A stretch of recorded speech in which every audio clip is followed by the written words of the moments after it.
Hey, we're just showing here a quick eccentric elbow flexion. So if the elbow's hurting and it's hard to bend it, we don't always just want to kind of force it.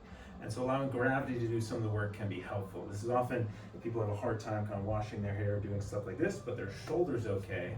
We can bring the arm up, and then I'm just gonna let gravity gently take it down. Go to your tolerable range, 1 or 2 out of 10. Hold there for 2-3 seconds, and then come back up as straight as you can. So that's all we're doing, just letting gravity take it. Gravity's doing the work. Hold and back up.